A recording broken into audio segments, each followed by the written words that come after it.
Ao contrário do que a gente imaginaria hoje, o primeiro Dungeons & Dragons, lançado em 1974, não se vendia como um jogo completo, mas como um conjunto de regras e diretrizes que cada grupo deveria pegar e interpretar para criar o seu próprio jogo. E no ano seguinte, em 1975, Gary Gygax, um dos co-criadores do primeiro Dungeons & Dragons, lançou um primeiro suplemento para D&D chamado Greyhawk, em que ele expandia e explicava um pouco mais das regras do D&D, porém já era tarde demais. Muitos jogadores ignoraram essas mudanças propostas por Gary Gygax e continuaram a jogar o jogo conforme eles mesmos gostariam que o jogo fosse jogado. Inclusive, no próprio ano de 1975, Mark Swanson, na revista APAL, chegou a dizer que D&D é importante demais para ser deixado nas mãos de Gary Gygax. Mas afinal, como era jogado D&D na década de 70? O que era considerado um bom jogo de D&D pelo criador do D&D, Gary Gygax? E que história é essa de que D&D não era um RPG? Tudo isso e mais um pouco no episódio de hoje de Tomos Revelados. Bem-vindos ao Tomos Revelados, um podcast no qual desmistificamos o RPG de mesa através de traduções e comentários. Música, narração e tradução por Felipe Tuller. No episódio de hoje, D&D é tão bom quanto o seu Dungeon Master. Título original: D&D is only good as the DM, escrito originalmente por Gary Gygax na revista Strategic Review, volume 2, número 2, em abril de 1976.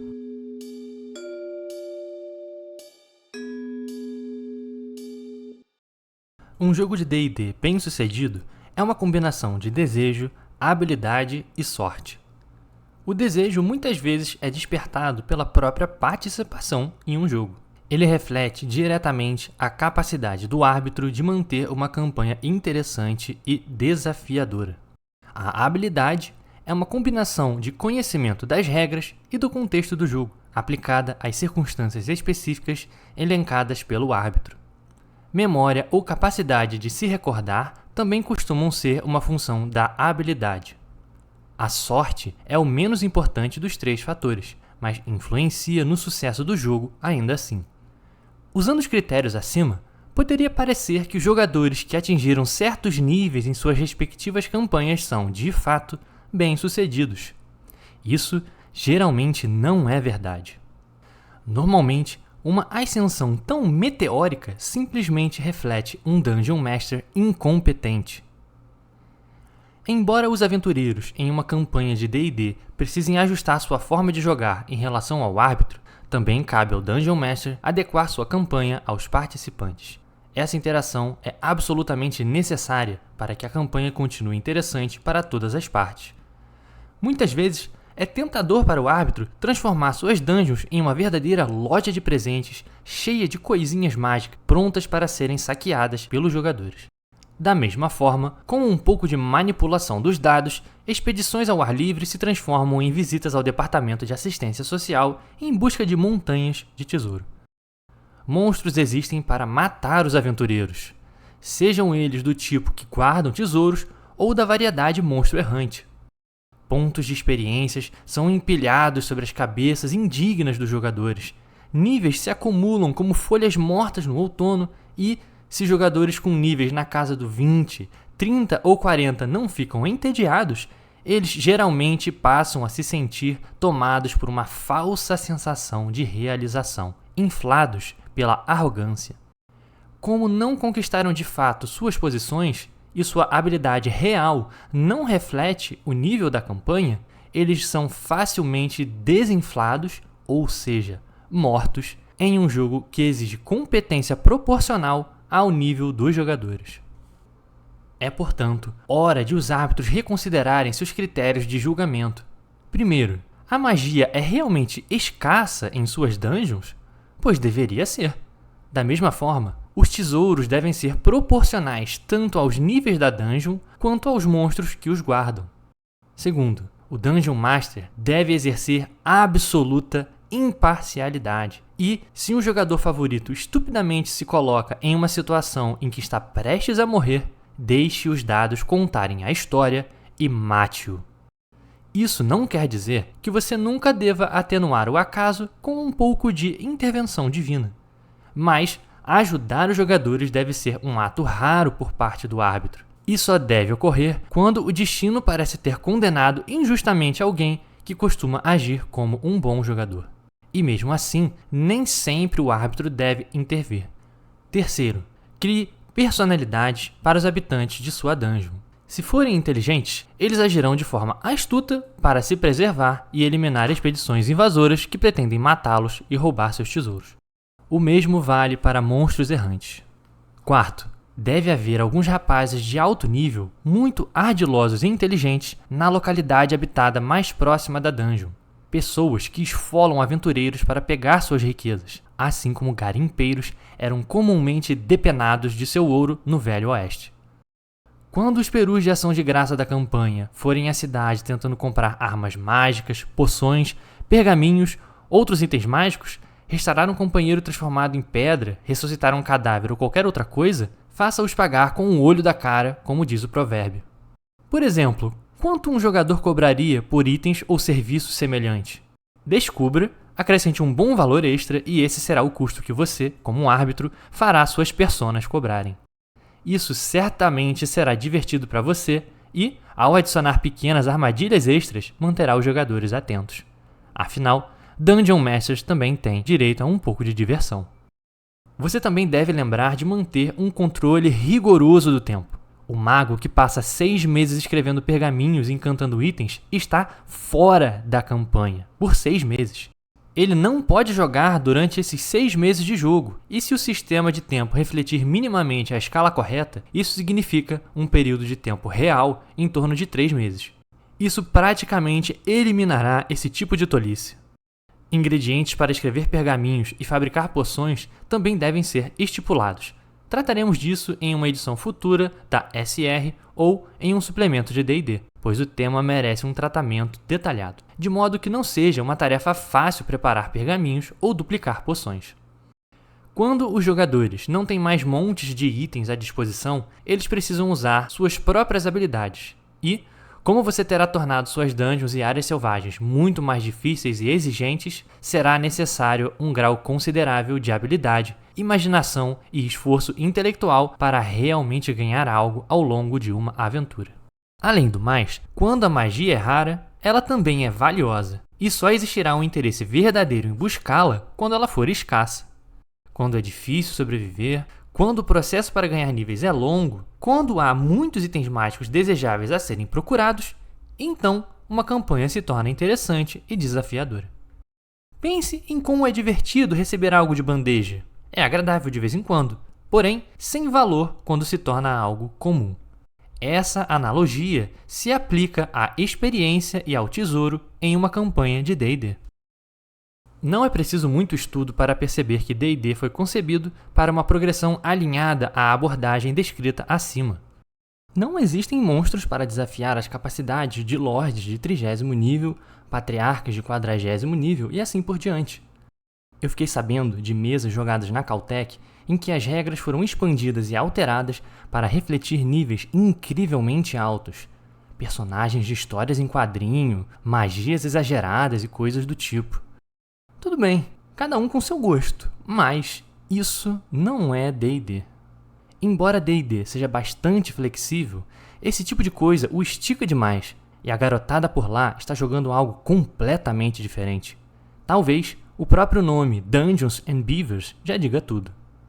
É razoável calcular que, se um jogador justo participar de 50 a 75 sessões de jogo ao longo de um ano, ele deve adquirir pontos de experiência suficientes para alcançar algo em torno do 9º ao 11º nível, contando que ele consiga sobreviver a todas essas sessões.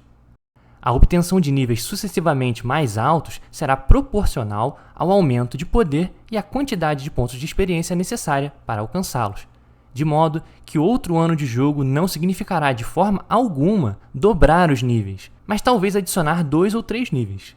Usando essa métrica, deve levar 4 ou 5 anos para alcançar o 20º nível.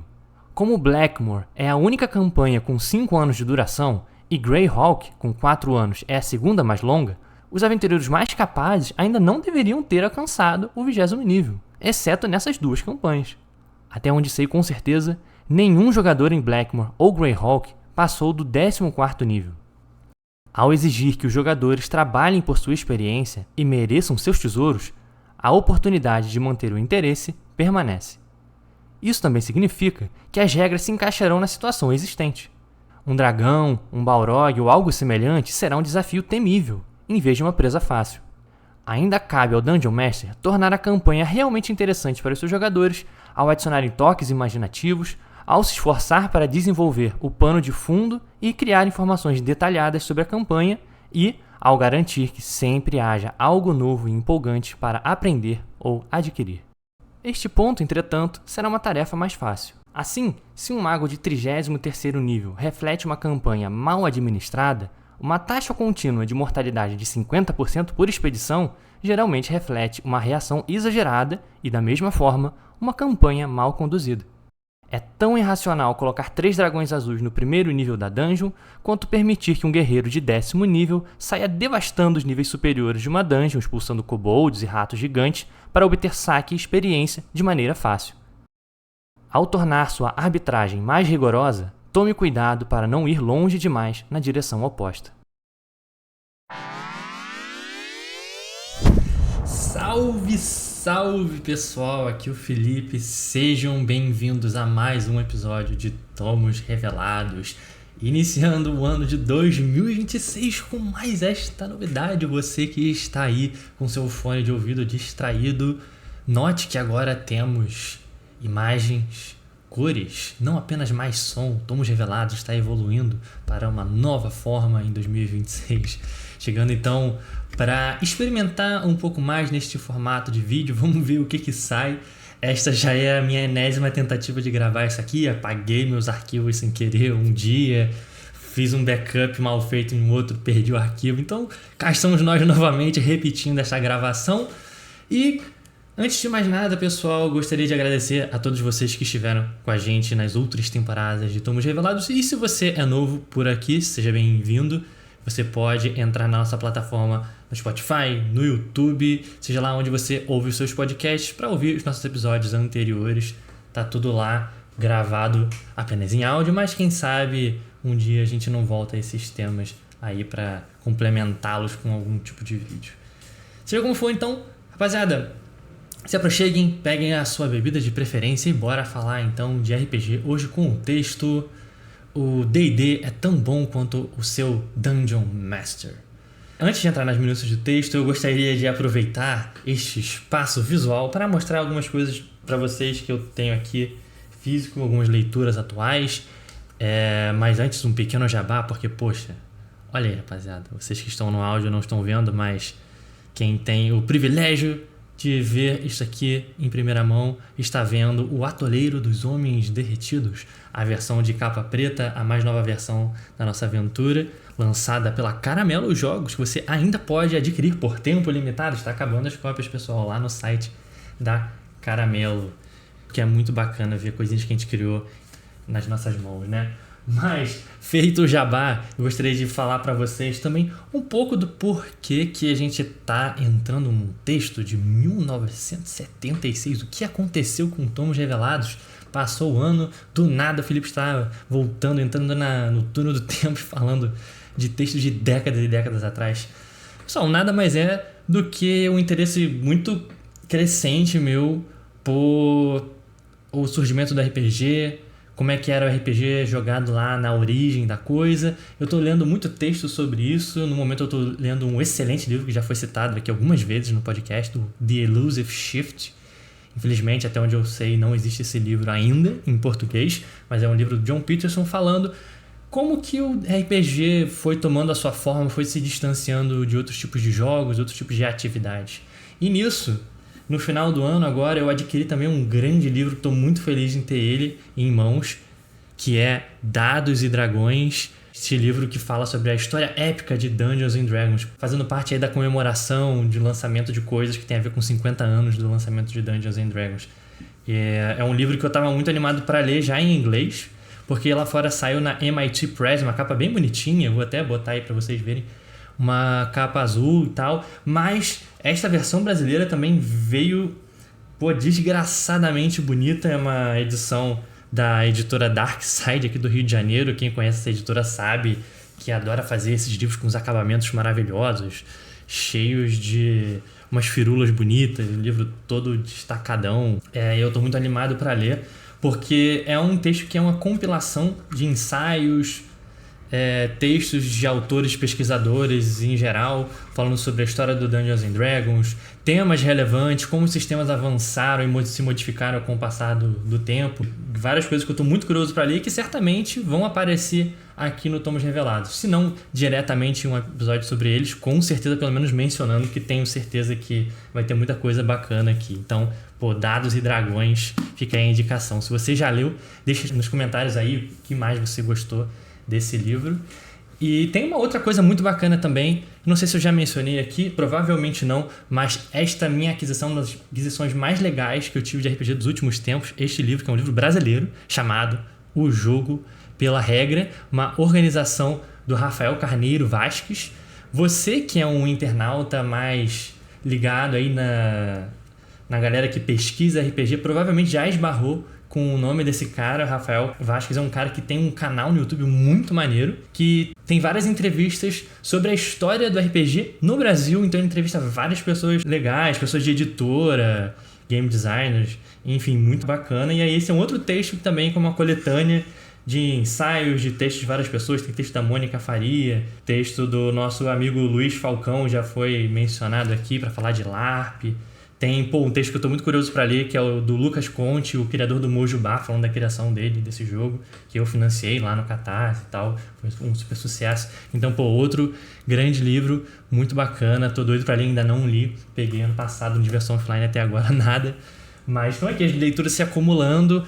E acho que essa é a graça, né? Quando a gente tá muito animado com um tema, a gente vai pegando as coisas, vai baixando o livro, vai comprando o livro, e uma coisa alimenta a outra. Agora que eu li o Elusive Shift, eu quero ler outro livro do John Peterson. Agora eu lembrei desse livro de 50 anos de D&D, e a coisa vai puxando, enfim. É assim que funciona.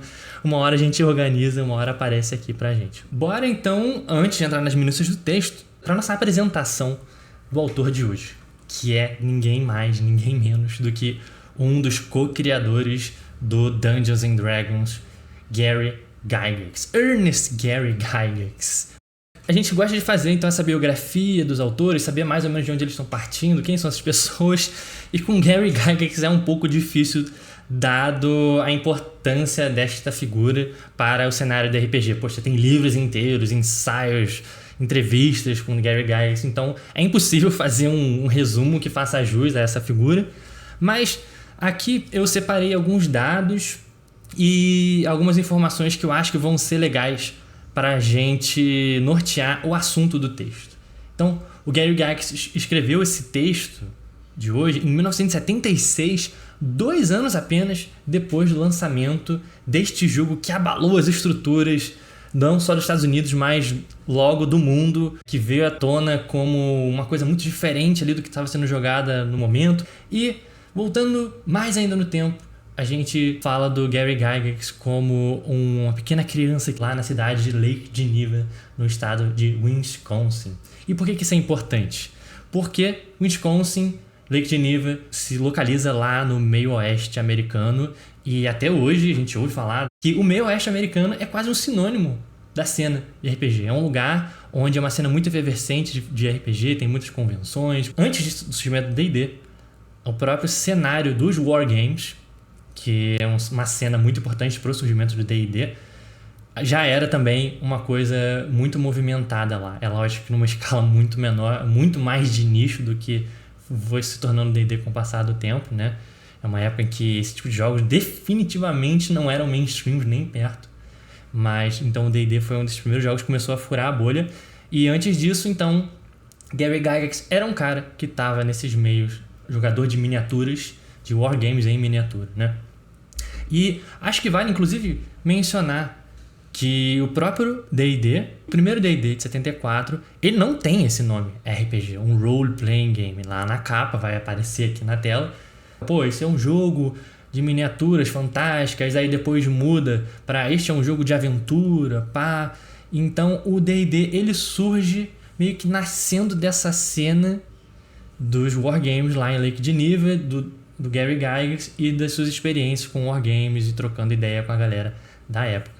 E antes do surgimento do D&D, o Gary Gygax, ele é um cara que já era muito presente nessa cena e ele se insere muito nessa cena desde moleque. Você vai encontrar fotos dele lá, adolescente, já comparecendo, já marcando presença nesses eventos com a galera do wargame. Até que em determinado momento o Gary Gygax decide que ele vai entrar de cabeça nesse negócio e ele cria uma, entre muitas aspas, uma empresa que não tem nada a ver com o nosso entendimento de uma startup hoje em dia, já vamos entrar nesse mérito, mas que é a TSR, a famosa TSR, a Tactical Studies Rules. E esse nome é muito importante aqui pra gente, porque não era exatamente uma empresa para lançar jogos, mas para lançar regras, o que para hoje soa muito esquisito pra gente, né? Tactical Studies Games, não, Tactical Studies Rules. E aí eu vou ler para vocês um trechinho do livro Game Wizards, do autor John Peterson, sobre essa criação da empresa, o que isso significava nesse contexto dos wargames lá do final dos anos 60, do início dos 70. Diz assim o John Peterson: seria um erro supor que Gygax, naquela época, pretendia criar algo que hoje reconheceríamos como uma startup empresarial. Ninguém que conhecesse o mercado de jogos tão intimamente quanto Gygax aspiraria a viver dos tipos de regras que ele pretendia publicar. Atenção, o próprio texto está dizendo. Gygax estava publicando regras, não jogos. Já vamos falar mais a fundo sobre isso. Mas segue o texto dizendo: o melhor resultado que ele poderia esperar seria popularizar seu trabalho entre uma comunidade pequena, porém dedicada de entusiastas e não ter prejuízo financeiro. Então, se o Gary Gygax lançasse lá o D&D, o Chainmail, qualquer jogo que ele quisesse lançar e não tivesse prejuízo, maravilha. Circulou entre a galera gostou, ótimo. Então, aqui já surge essa noção do quanto que era de fato um espaço do hobby. A cultura do jogo era o que importava. Se os seus pares olhavam para o seu jogo e achavam maneiro, queriam jogar, queriam comparecer nos eventos que você fazia, maravilha, você conquistou ali os jogadores. É mais ou menos isso com a gente no RPG ainda hoje, né?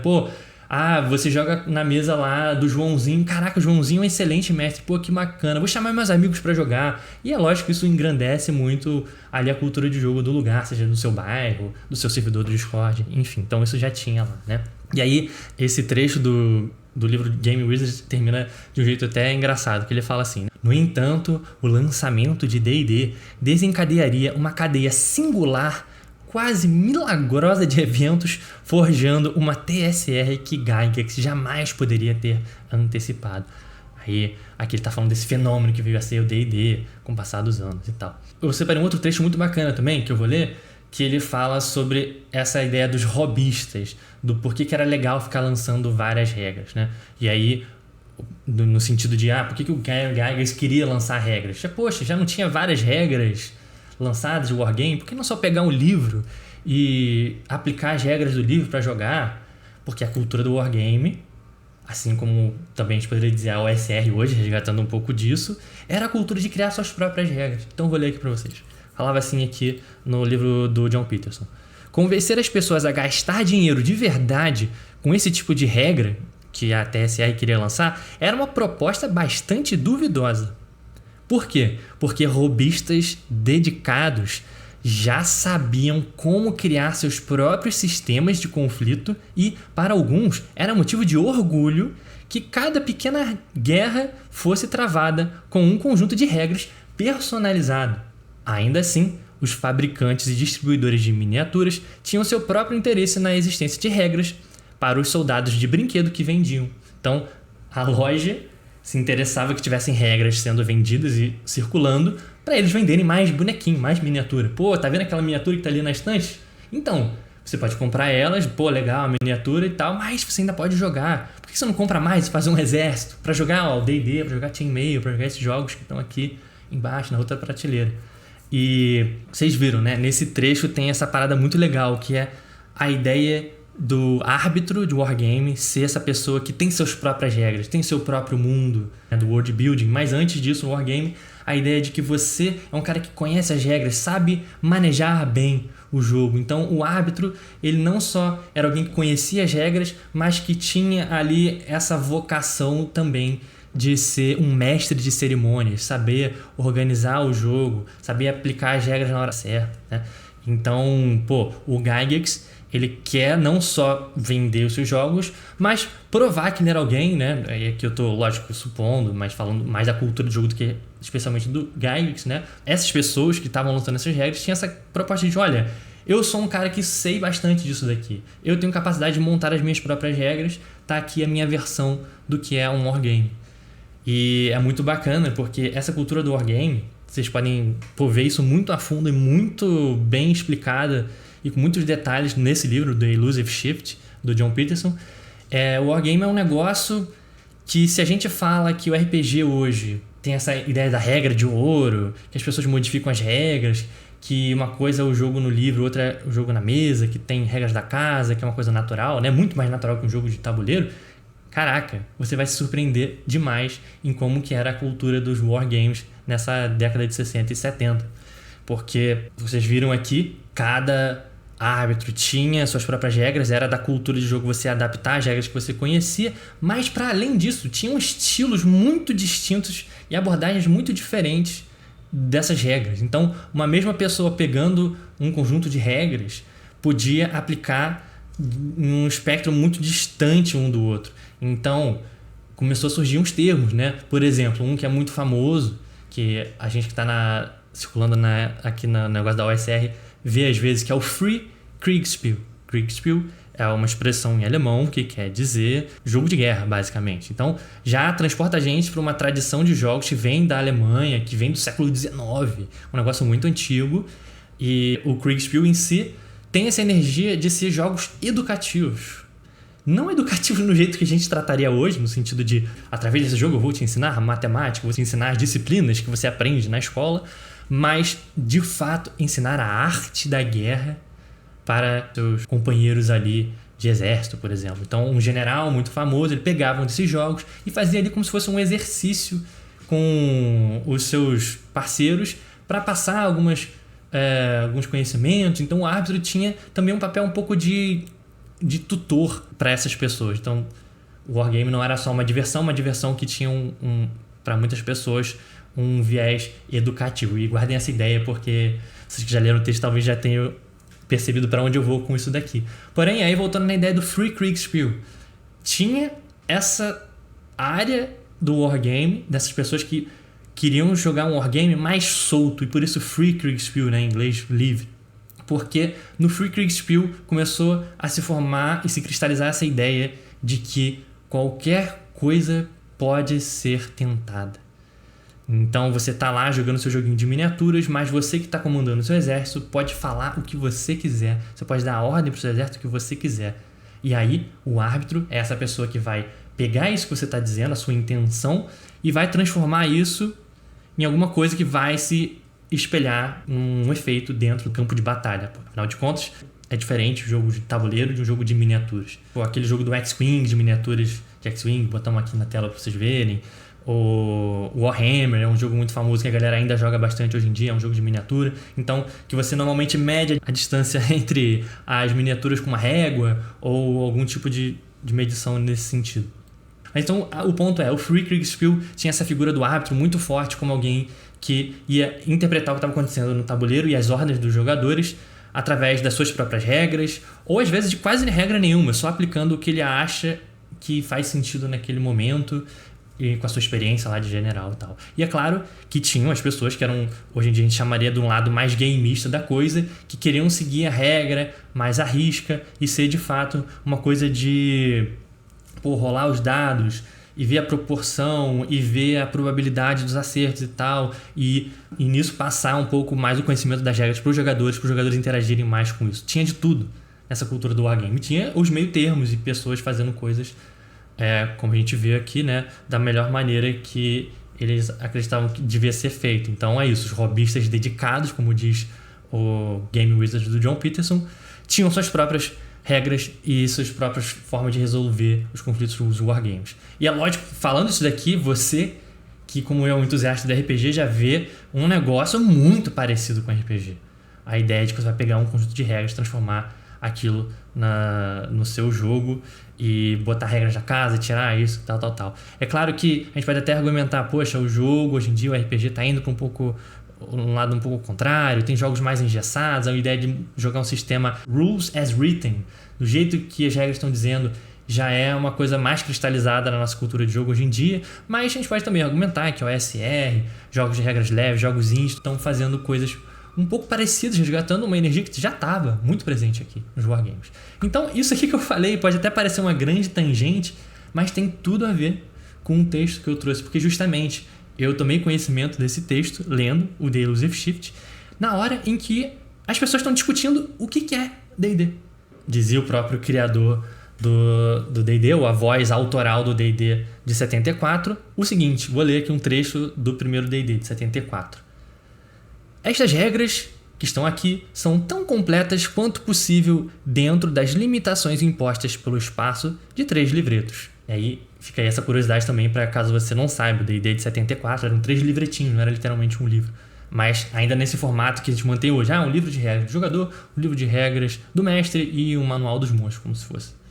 Não era exatamente isso, mas enfim, tinha um livro lá de regras de, enfim, Wilderness. Que seja, vamos seguir aqui. Diz o texto: as regras são tão completas quanto possível. Ou seja, as regras abrangem os principais aspectos de campanha de fantasia, mas ainda permanecem flexíveis. Notem os termos aqui. As regras permanecem flexíveis. Como qualquer outro conjunto de regras para RPG, não. D&D 74 diz: como qualquer outro conjunto de regras para miniaturas, para jogos de miniaturas, elas servem como diretrizes, em inglês, guidelines, a serem seguidas na criação da sua própria campanha fantástico medieval, na sua própria campanha. Então, diretrizes que você vai nortear o seu jogo, e aí segue o texto dizendo: essas regras, essas diretrizes, fornecem a estrutura em torno da qual você construirá um jogo de simplicidade ou de enorme complexidade, dependendo do seu tempo, da sua imaginação. Então, olha que coisa interessante. Primeiro, D&D confirmando que ele não se considerava um jogo de RPG. Isso é bem claro no próprio D&D, no próprio Gary Gygax. RPG é um termo que vem bem depois, mas enfim. Ele se declara como um jogo de miniatura onde aquilo que está escrito no papel são guidelines, são diretrizes. Então, cada grupo que pegou aquela caixa lá dos 3 panfletos em 74, em 75, teve que pegar e interpretar e preencher várias das lacunas que tinham naqueles livretos. E nisso, é óbvio, começou uma grande algazarra e cada um montar um jogo diferente em cada ponto diferente do mapa dos Estados Unidos. Até que em determinado momento as pessoas às vezes iam de uma cidade para outra jogar nos jogos de uma das outras, elas escreviam nas suas fanzines e aí saíam revistas falando, dando relatos de como que era o jogo, e as pessoas começaram a se tocar que elas estavam jogando jogos completamente diferentes uma das outras em vários e vários aspectos. E isso para mim é muito fascinante. E se você está tão fascinado quanto eu, sugiro demais que você leia o The Elusive Shift. Cola lá no Discord para trocar uma ideia com a gente, caso você já tenha lido ou esteja lendo. Mas enfim, então esse texto ele vem falar justamente desse desencontro do que era a interpretação das regras do primeiro D&D. D&D é lançado em 74. Esse texto vem 2 anos depois. Muito pouco tempo, né, pessoal? Para uma época que não tinha internet, que as pessoas se comunicavam por carta e revista. A informação circulava de maneira muito lenta. Então, 2 anos, as pessoas ainda estavam tentando entender o que era aquele jogo, tentando dar forma das suas mesas, cristalizando as suas preferências, mas trocando ideias uns com os outros. E esse texto do Gary Gygax que a gente trouxe é o Gary Gygax somando a sua voz com a voz de várias e várias outras pessoas, dando a sua opinião sobre o que era um jogo de D&D, um bom jogo de D&D. Ainda no tópico de biografia do Gary Gygax, seria também irresponsabilidade da minha parte não falar de um fato muito interessante, ainda ali no começo da carreira, no final dos anos 60, em que o Gary Gygax, enquanto um grande entusiasta do cenário dos Wargames, criou uma convenção no porão da sua casa em Lake Geneva, chamada Lake Geneva Wargames Convention. Lake Geneva Wargames Convention, para aqueles que não estão papando mosca, é de fato a grandiosa Gen Con que existe até hoje e que no começo, lá no porão do Gary Gygax, deu um punhado de pessoas, só algumas dezenas de pessoas hoje. Os últimos dados que a gente tem de 2025 juntou nada mais nada menos que 72 mil pessoas.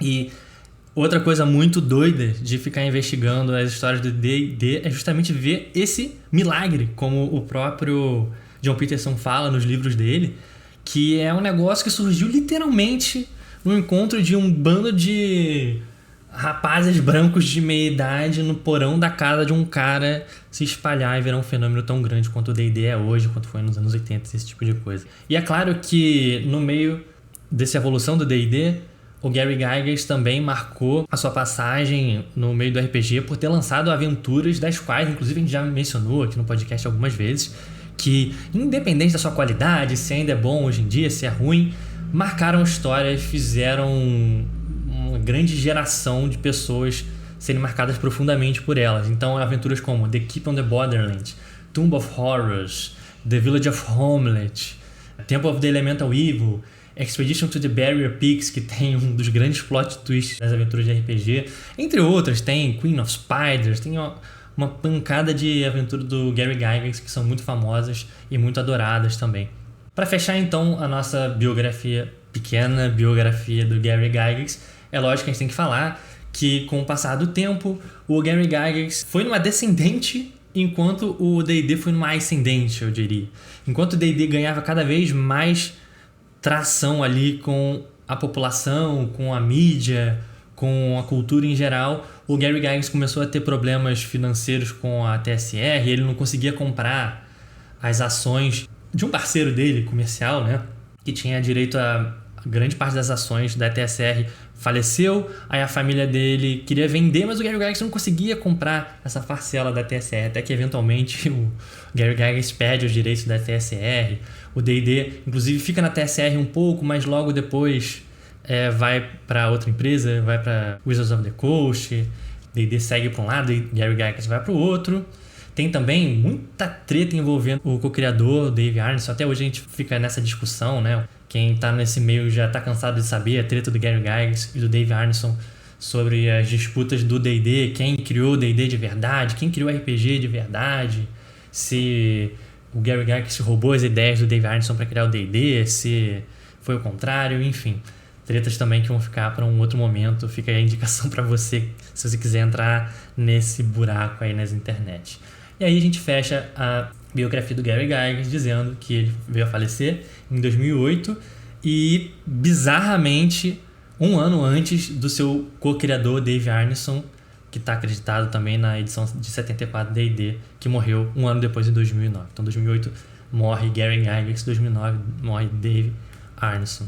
Então, com isso, pessoal, vamos então finalmente falar de fato do texto, das minúcias do texto. D&D é tão bom quanto o seu Dungeon Master. É o título do texto de hoje e que traz a figura do árbitro, do mestre de RPG, para o ápice, para o sinônimo de qualidade do jogo. Então, depois dessa grande introdução sobre o Gary Gygax, falamos sobre um pouco da história do Wargame, a gente começa a perceber o porquê. Essa posição do Gary Gygax é justamente a posição de que as regras, elas estão mais com a pessoa que está gerindo o jogo, mais com o mestre, com o Dungeon Master, do que de fato no papel. É a interpretação do mestre daquelas regras que faz o jogo acontecer. Só que vocês que ouviram o texto também vão saber que o Gary Gygax tinha uma visão bem específica do que deveria ser um bom jogo de RPG. E é isso um pouco que a gente vai ficar falando aqui, destrinchando a opinião do Gary Gygax frente aos vários acontecimentos e vários desdobramentos do D&D lá nos anos 70. Falando como se deveria jogar, como não se deveria jogar. E é muito importante aqui pra gente, pessoal, se distanciar um pouco dessa visão meio glorificada do Gary Gygax. É lógico que nessa introdução vocês podem ter percebido, eu com esse tema fico muito animado, porque a história do jogo é um negócio muito fascinante. Para além, inclusive, do Gary Gygax. Gary Gygax, quando você vai ler a história do surgimento do RPG, da história do D&D, Gary Gygax é um cara que estava no lugar certo, na hora certa, com todos os méritos, escreveu o jogo que é muito bacana, fez várias coisas bacanas pra gente, mas muita coisa que estava rolando ali na época, várias coisas que hoje a gente chama de RPG já estavam acontecendo antes, depois do Gary Gygax. É um jogo muito maior do que só a visão de um cara, né? E é legal a gente ver a opinião do cara que criou o jogo, mas não estamos aqui para ficar defendendo a posição, endeusar o cara, né? Pelo contrário, vamos ler o que o cara falou sobre o jogo, se a gente concorda, se a gente discorda, matar uma certa curiosidade da gente, ver como é que era a posição desse cara e nisso também brincar de voltar no tempo e ver como é que era o jogo naquela época, comparar com como a gente está hoje, enfim. Então, falar sobre esse texto é também falar um pouco da história das publicações do Dungeons & Dragons. Então, o Dungeons & Dragons foi publicado em 74 e esse é um texto de uma revista que o próprio Gary Gygax começou a lançar, mais uma dessas milhões de fanzines que tinham na época. Lógico que eu estou exagerando, não tinha tantas assim, mas o Gary Gygax então lança esta revista The Strategic Review, que tem uma sigla engraçadamente igual à empresa dele, né? Não confundir The Strategic Review, a revista, com Tactical Studies Rules, que é a empresa, né? A Strategic Review é essa revista que foi lançada em 75 para falar de Wargames e de D&D. Então, olha que engraçado. D&D ele é lançado em 74 e em 75 o Gary Gygax, no próprio 74, o Gary Gygax já estava lançando muita coisa, lançando, hoje a gente chamaria de pequenos patches para o jogo, novas classes, novos suplementos.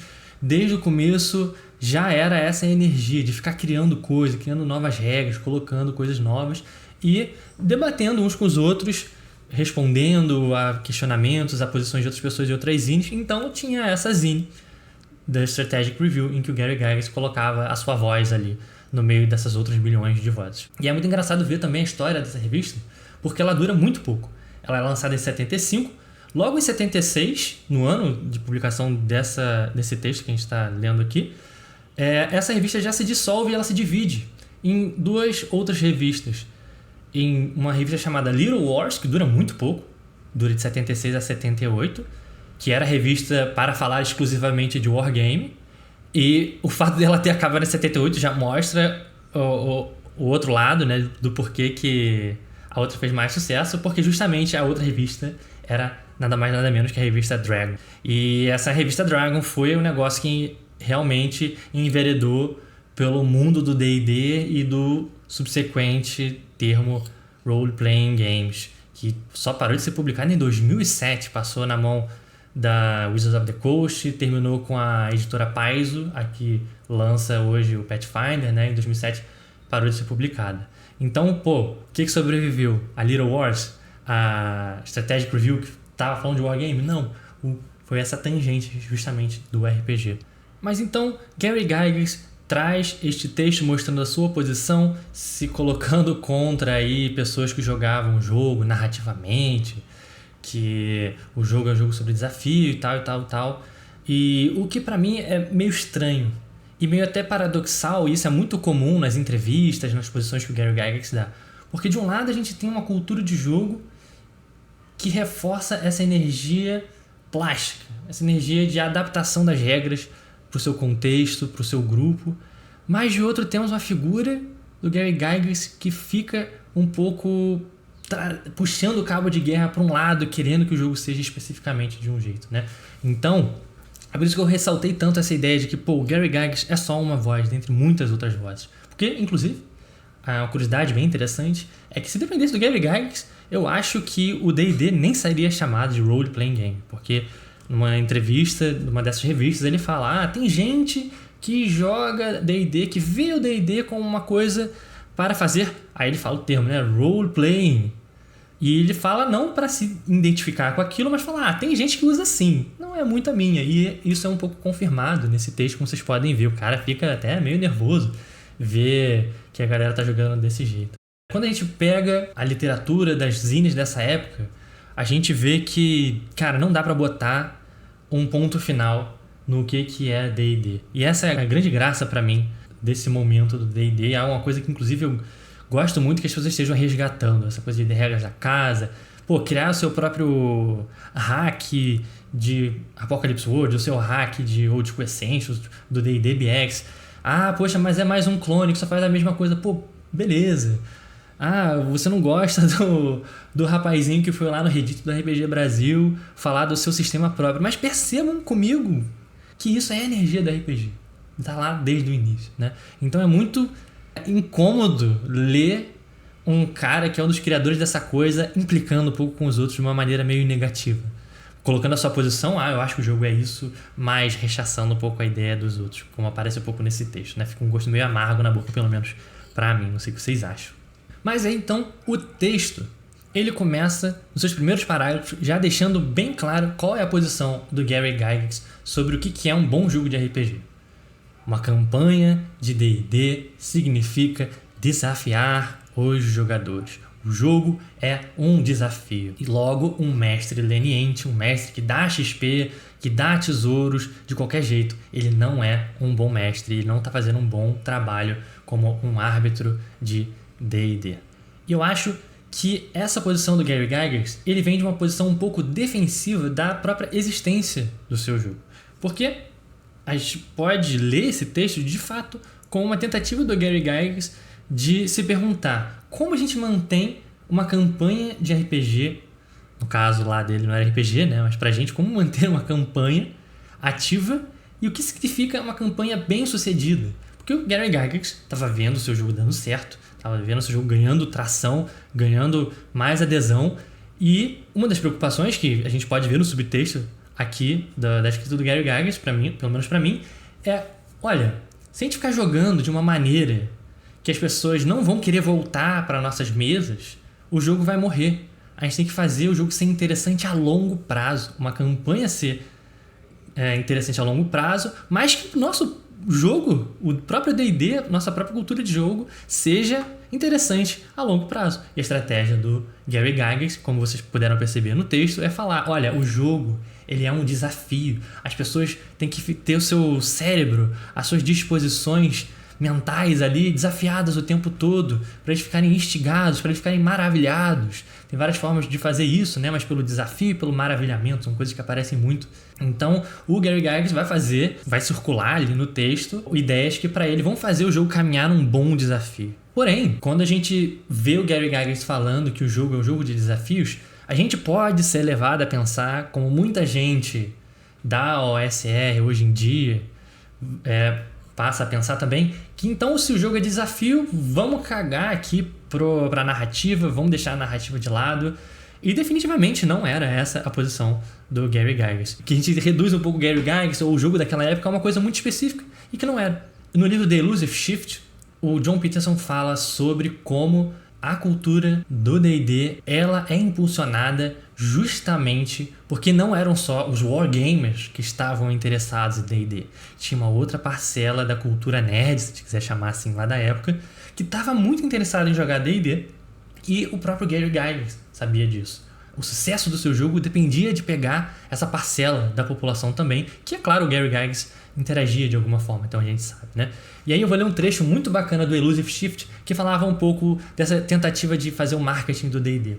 Nos primeiros dias de penúria financeira da TSR, Gary Gygax recorreu fortemente a artigos pseudoficcionais que apresentavam relatos dramatizados de sessões de jogo de D&D, como forma de publicidade gratuita, incluindo suas histórias The Giant's Bag, em 1974, e Expedition into the Black Reservoir, lançada em 1975, que imitavam a ficção de fantasia que inspirou o jogo. Famoso aqui, Apêndice N, né, pessoal? Então, o D&D não é meramente um jogo de guerra, só um jogo para simular batalhas fantásticas, batalhas medievais, até porque a gente pode entrar no parênteses de que não era nem medieval direito, mas enfim, não vem ao caso.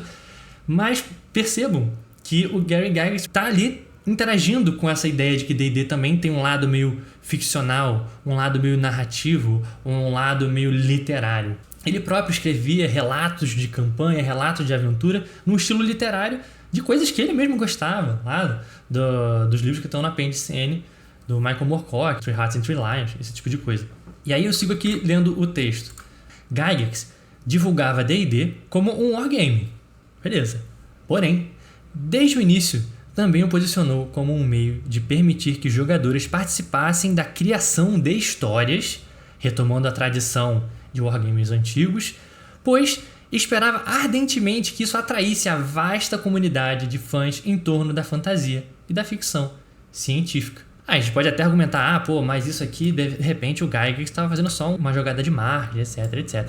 Porém, não tem como negar que o D&D, o RPG do jeito que ele é hoje, é um atestado disso. Tem essa energia de gerar histórias, de fazer a gente se sentir parte de um universo ficcional muito importante, muito interessante para nós que estamos jogando, né? Então, o texto, ele marca então essa posição do Gary Gygax como defendendo a posição de que D&D igual ao desafio. Um bom mestre é aquele que desafia os seus jogadores. Mas Gary Gygax não é bobo nem nada. Ele começa a falar nesse texto de como o jogo de D&D também é um jogo que tem a ver com uma espécie de contrato social.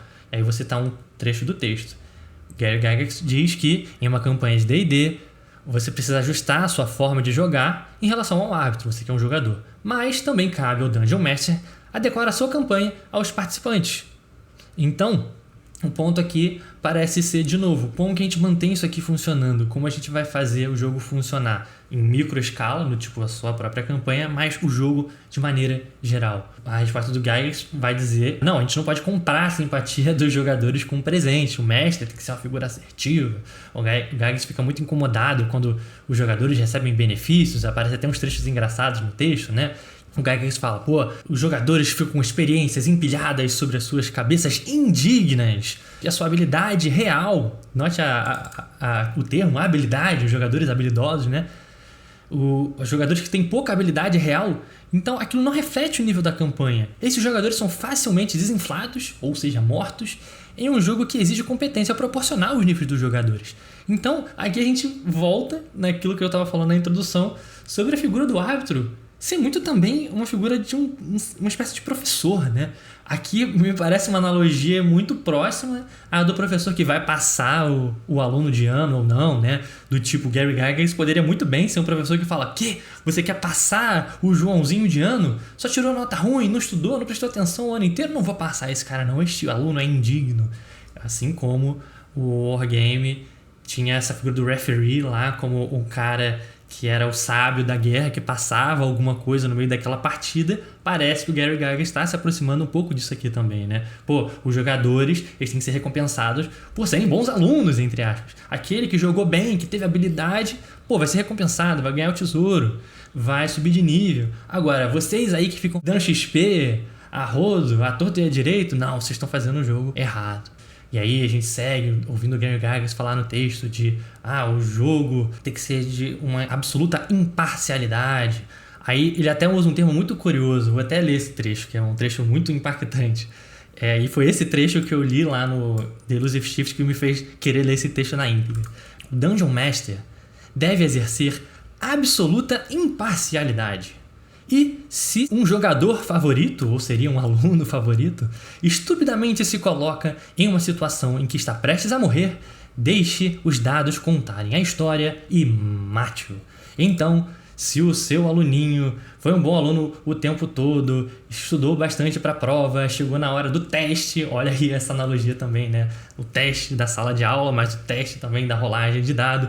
Se ele foi lá e rolou mal, fez um plano meio ruim na hora e se ferrou, dane-se. A imparcialidade dos dados falam mais alto. Até esse ponto, parece que é 100% a energia da OSR, filosofia OSR, puramente aqui, né? O mestre como uma figura isenta, ele não mexe no resultado dos dados, o mestre está ali não para contar uma história com os jogadores, mas para deixar os dados contarem a história. Só que logo na frase seguinte, Gary Gygax já fala um negócio muito interessante e que mostra muito da visão dele, desse autor Gary Gygax, do que era o mestre, que não aparece só aqui, aparece também em outros textos dele, já vamos falar sobre isso. Mas nesse texto ele fala: isso não quer dizer que você nunca deva atenuar o acaso com um pouco de intervenção divina. E esse termo é bom demais, né? Um pouco de intervenção divina. O mestre, o árbitro, é uma espécie de Deus pro Gary Gygax. Tem um poder. Isso aqui não me parece um acaso. É justamente o mestre do RPG como uma figura demiúrgica, o cara que cria o seu próprio mundo, o grande criador de universos, que está numa posição especial na mesa, que tá ali mexendo os pauzinhos e fazendo a realidade acontecer e desacontecer, que se der na telha dele ele pode jogar raios na cabeça dos jogadores e matar os jogadores. É claro que nenhum mestre sério vai falar isso, né? Mas aparece muito essa aproximação do mestre com uma divindade, um ser especial, alguém que está numa posição especial, que sabemos, anos vão passando e na verdade isso não trouxe tanto assim um benefício para a posição do mestre, né? A gente vê muitos mestres novatos com medo de, ai meu Deus, será que eu sou capaz de mestrar?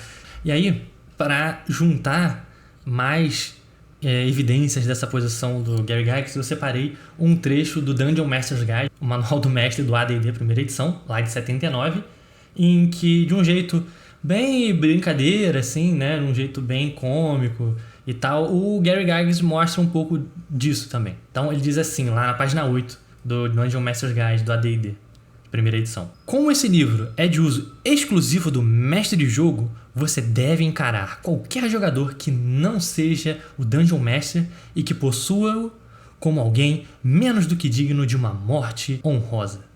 Os jogadores bisbilhoteiros certamente existirão, mas eles apenas diminuem o próprio prazer no jogo ao retirar parte do senso de maravilhamento que de outra forma surge de um jogo cujas regras estão ocultas dos participantes.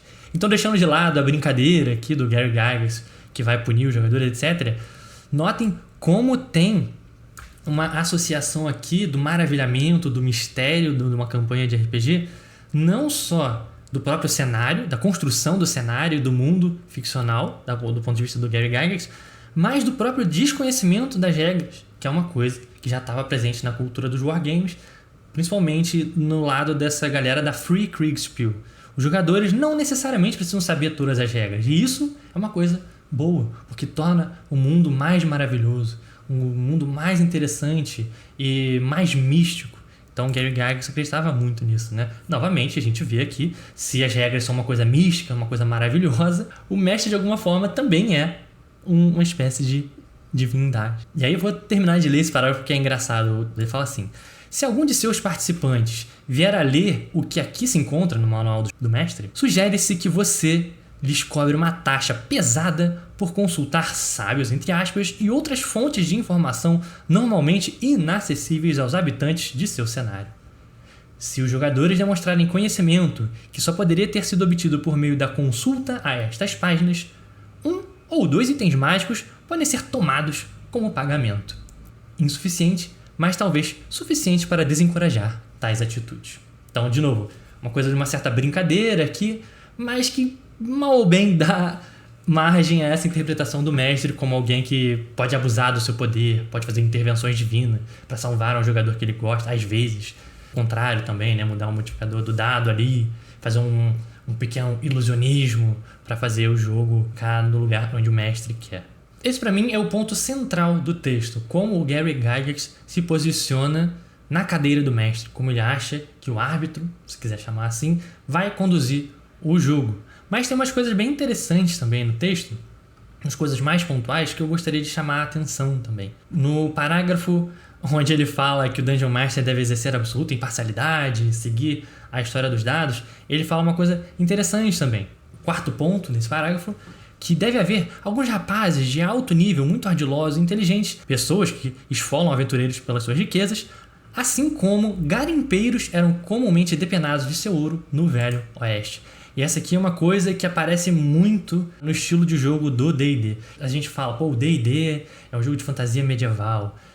Ele quer simular a época dos cavaleiros, a época onde tinha nobres e rainhas e tal, e tal, e tal. E vários textos, várias pessoas já falaram sobre isso e eu concordo. Não me parece ser exatamente o que o Gary Gygax está querendo colocar no jogo dele. Me parece muito mais isso daqui que ele está falando.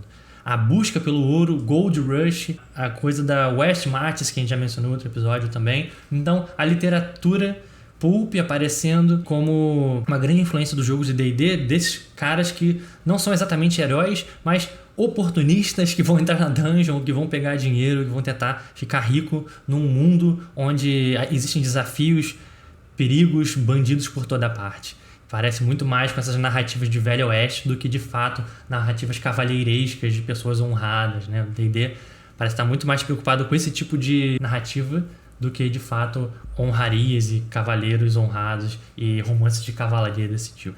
Outro ponto interessante desse texto é uma fala do Gary Gygax que vai aparecer de forma mais forte, mais emblemática lá no AD&D, aparecendo aqui de uma maneira mais tímida. Do meio para o final do texto, o Gary Gygax começa a falar do seu sistema de tempo, de contagem de tempo. O Gary Gygax diz assim no texto: você também deve lembrar de manter um controle rigoroso do tempo. Isso me lembra, inclusive, um pequeno parênteses, que eu entrei na Discord da Moeira Games e perguntei pro pessoal assim: ô gente, eu vou falar de um texto do Gary Gygax no primeiro episódio do ano. O que vocês acham que é o tema? E aí o nosso colega Arthur colocou lá literalmente essa frase entre aspas e caixa alta: você não consegue ter uma campanha boa se você não marcar estritamente a passagem do tempo. Mas aqui ele fala de uma coisa interessante, que para ele inclusive vai ter muito a ver com a base que ele está usando para criticar as pessoas que tinham personagens de nível 40 e nível 30. No final do texto ele fala um pouco nisso, né? Olha, a minha campanha de Greyhawk e a campanha do Dave Arneson de Blackmoor são as duas campanhas que surgiram primeiro. E os aventureiros mais capazes não chegaram nem no nível 20. Os nossos jogadores têm no máximo 14º nível. E ele faz uma matemática lá que fala: ó, deve levar entre 4 ou 5 anos para alguém alcançar o nível 20 se a gente fizer essa marcação de tempo do jeito que eu estou fazendo, marcar estritamente o tempo.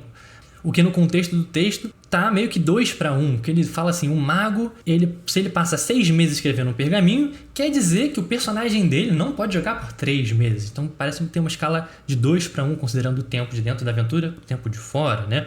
Então, no final do texto, o Gary Gygax vai falar: ó, essa galera que tá jogando nessa proporção muito fácil de nível, já está fazendo alguma coisa, matando um monte de kobolds no primeiro nível, pegando um monte de dinheiro no primeiro nível da dungeon, tem alguma coisa saindo aí do normal. E é justamente nesse meio que o Gary Gygax, pra mim, fala a frase mais infeliz do todo o texto, que eu vou até ler aqui, né? Eu fiquei sabendo de mesas jogadas na Caltech em que as regras foram expandidas e alteradas para refletir níveis incrivelmente altos, personagens de histórias em quadrinhos, magias exageradas e coisas do tipo. Tudo bem, cada um com seu gosto, mas pra mim isso não é D&D. E essa frase vocês sabem que me tira do sério, né? Um cara que tá falando de um jogo plástico, criticando os outros porque modificaram as regras pra jogar do jogo dele. Enfim, né? E na frase seguinte, ele diz: embora D&D seja bastante flexível, esse tipo de coisa o estica demais. E a garotada por lá está jogando algo completamente diferente. Talvez o próprio nome Dungeons and Beavers já diga tudo. E aí, o texto termina com a posição do Gary Gygax falando: ao tornar sua arbitragem mais rigorosa, tome cuidado para não ir longe demais na direção oposta. Afinal de contas, precisamos que o jogo continue. Então, seja um mestre rigoroso, crie desafios para os seus jogadores, mas não vá tanto assim no extremo, né? Seja um desafio que vá bastante pro lado dos desafios, mas nem tanto a ponto de ser um carrasco, né? O Gary Gygax também não vai, como falamos aqui, não parece defender a noção de que você tem que jogar pedras na cabeça dos personagens que você não gosta desse tipo de coisa, né? Bem, tá aí então a posição de que D&D é tão bom quanto um Dungeon Master que crie bons desafios para os jogadores. O que você acha? Você concorda? Você discorda? Você acha que tem coisas interessantes aqui para serem tiradas disso aqui? Ou foi mais um texto de curiosidade histórica, de contexto histórico? Se você quiser expandir essa conversa, novamente convido-os a entrar no Discord da Moeira Games e continuar essa conversa com a gente por lá. Este foi o texto de hoje. Espero que vocês tenham gostado tanto quanto eu de entrar no túnel do tempo de volta para 1976 e falar desses textos antigos, de revistas antigas. Eu tô gostando bastante dessa brincadeira de garimpar coisas na internet, então acho que vocês podem esperar mais textos por aqui desse tipo. Caso vocês tenham uma recomendação legal de textos antigos, revista Dragon Magazine, revistas mais antigas que morreram no meio do caminho, me mandem uma mensagem, mandem para o e-mail que vai estar na descrição, ou falem com a gente lá no Discord. Vai ser um prazer ler e de repente traduzir e colocar isso lá no nosso blog para vocês lerem com a gente. É isso, pessoal. Um grande abraço para todos vocês. Bom 2026 para todos nós, com muito RPG e muitas leituras de texto e muitas mesas bacanas. Um grande abraço, até a próxima, valeu!